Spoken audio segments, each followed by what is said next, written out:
The book of Genesis, first creation story. In the beginning, when God created the heavens and the earth was a formless void, and darkness covered the face of the deep, while a wind from God swept over the face of the waters. Then God said, "Let there be light," and there was light. And God saw that the light was good, and God separated the light from the darkness. God called the light day, and the darkness he called night, and there was evening and there was morning, the first day. And God said, "Let there be a dome in the midst of the waters, and let it separate the waters from the waters." So God made the dome and separated the waters that were under the dome from the waters that were above the dome. And it was so. God called the dome sky, and there was evening and there was morning, the second day. And God said, "Let the waters under the sky be gathered together into one place, and let the dry land appear." And it was so. God called the dry land earth, and the waters that were gathered together he called seas, and God saw that it was good.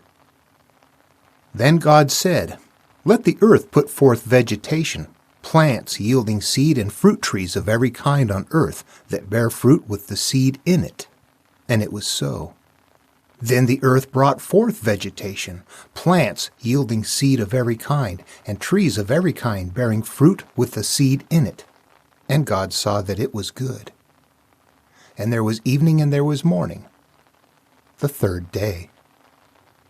And God said, "Let there be lights in the dome of the sky to separate the day from the night, and let them be for signs and for seasons and for days and for years. And let them be lights in the dome of the sky to give light upon the earth." And it was so. God made the two great lights, the greater light to rule the day, and the lesser light to rule the night, and the stars. God set them in the dome of the sky to give light upon the earth, to rule over the day and over the night, and to separate the light from the darkness. And God saw that it was good. And there was evening and there was morning, the fourth day. And God said, "Let the waters bring forth swarms of living creatures, and let birds fly above the earth across the dome of the sky." So God created the great sea monsters and every living creature that moves, of every kind with which the waters swarm, and every winged bird of every kind. And God saw that it was good. God blessed them, saying, "Be fruitful and multiply, and fill the waters in the seas, and let birds multiply on the earth." And there was evening and there was morning, the fifth day. And God said, "Let the earth bring forth living creatures of every kind, cattle and creeping things, and wild animals of the earth of every kind." And it was so. God made the wild animals of the earth of every kind, and the cattle of every kind, and everything that creeps upon the ground of every kind. And God saw that it was good. Then God said, "Let us make humankind in our image, according to our likeness, and let them have dominion over the fish of the sea, and over the birds of the air, and over the cattle, and over all the wild animals of the earth, and over every creeping thing that creeps upon the earth."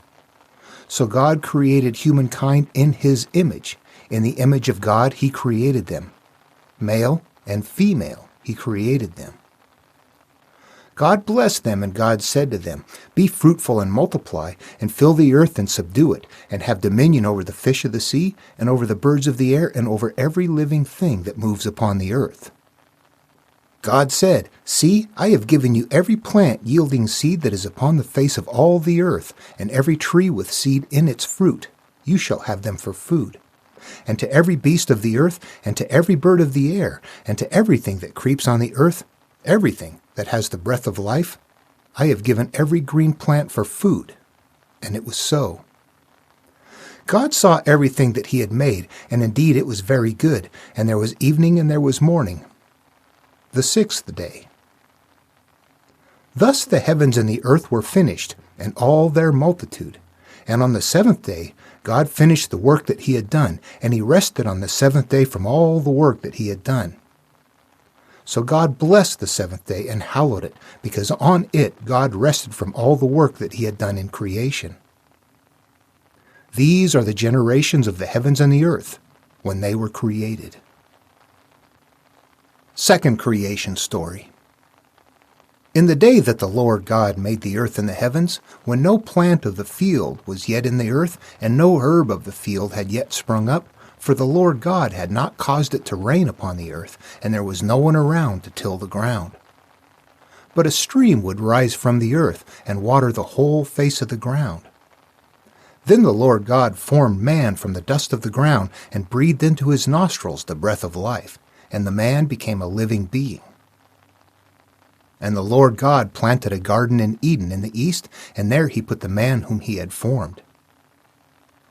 Out of the ground the Lord God made to grow every tree that is pleasant to the sight and good for food, the tree of life also in the midst of the garden, and the tree of the knowledge of good and evil. A river flows out of Eden to water the garden, and from there it divides and becomes 4 branches. The name of the first is Pishon. It is the one that flows around the whole land of Havilah where there is gold. And the gold of that land is good. Bdellium and onyx stone are there. The name of the second river is Gihon. It is the one that flows around the whole land of Cush. The name of the third river is Tigris, which flows east of Assyria, and the fourth river is the Euphrates. The Lord God took the man and put him in the Garden of Eden to till it and keep it. And the Lord God commanded the man, "You may freely eat of every tree of the garden. But of the tree of the knowledge of good and evil you shall not eat, for in the day that you eat of it you shall die." Then the Lord God said, "It is not good that the man should be alone. I will make him a helper as his partner." So out of the ground the Lord God formed every animal of the field and every bird of the air, and brought them to the man to see what he would call them. And whatever the man called every living creature, that was its name. The man gave names to all cattle, and to the birds of the air, and to every animal of the field. But for the man there was not found a helper as his partner.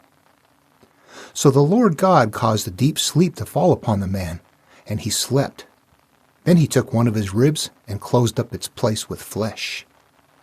And the rib that the Lord God had taken from the man, he made into a woman, and brought her to the man. Then the man said, "This at last is bone of my bones and flesh of my flesh.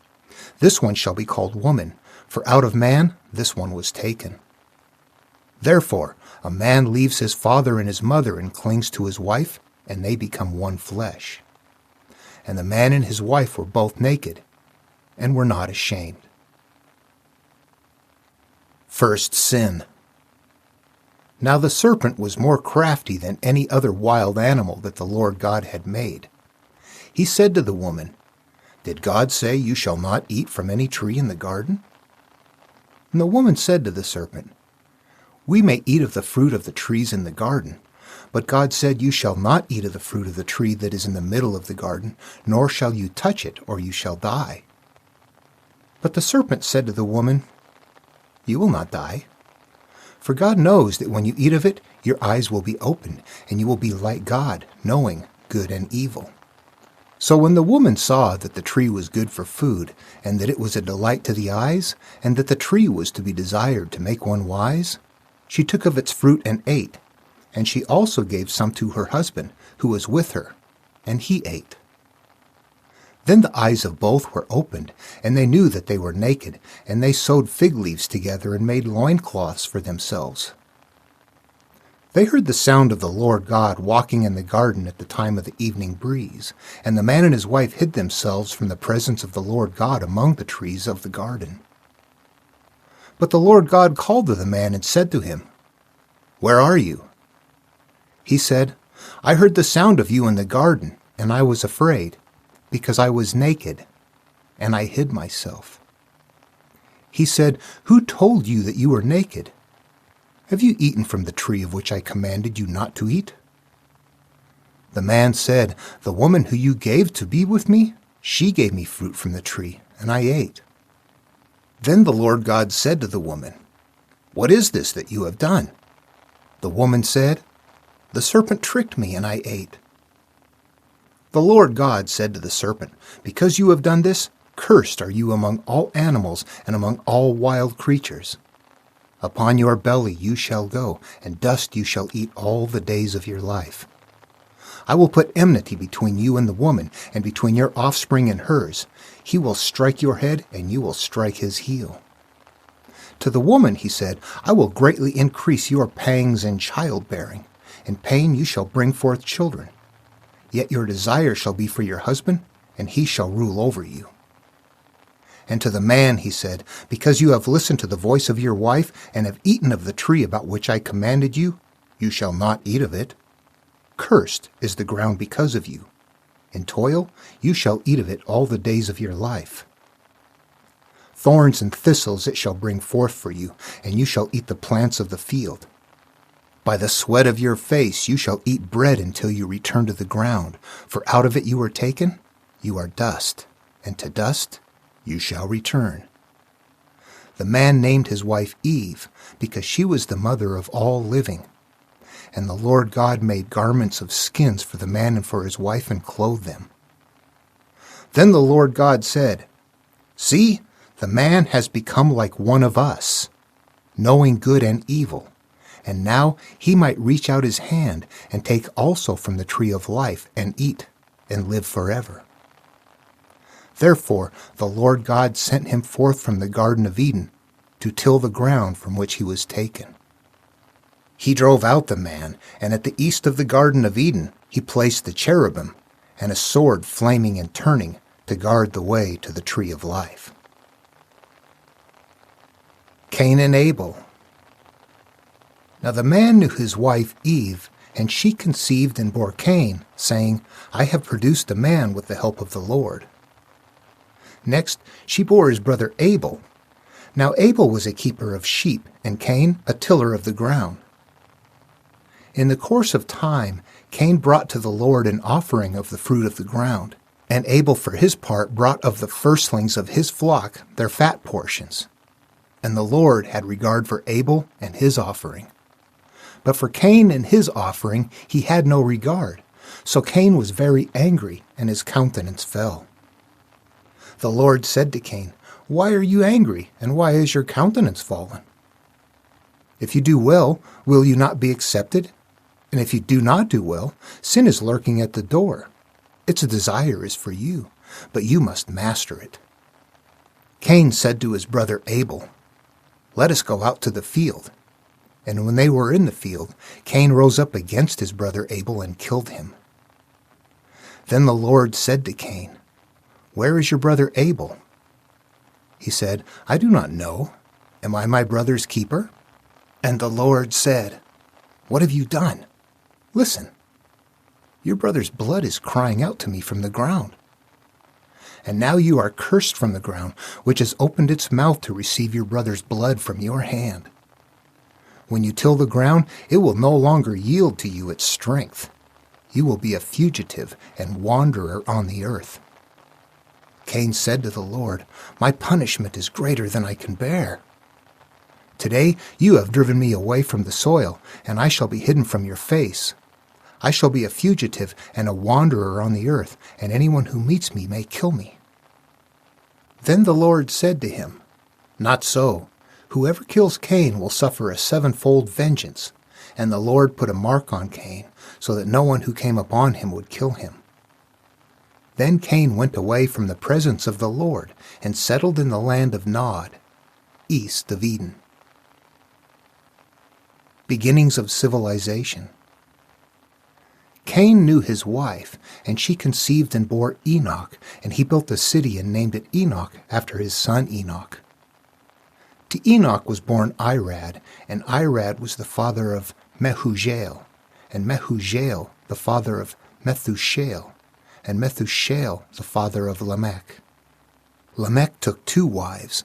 The name of one was Adah, and the name of the other Zillah. Adah bore Jabal. He was the ancestor of those who live in tents and have livestock. His brother's name was Jubal. He was the ancestor of all those who play the lyre and pipe. Zillah bore Tubal-Cain, who made all kinds of bronze and iron tools. The sister of Tubal-Cain was Naamah. Lamech said to his wives, "Adah and Zillah, hear my voice. You wives of Lamech, listen to what I say. I have killed a man for wounding me, a young man for striking me. If Cain is avenged sevenfold, truly Lamech 77-fold. Adam knew his wife again, and she bore a son and named him Seth. For she said, God has appointed for me another child instead of Abel, because Cain killed him. To Seth also a son was born, and he named him Enosh. At that time, people began to invoke the name of the Lord.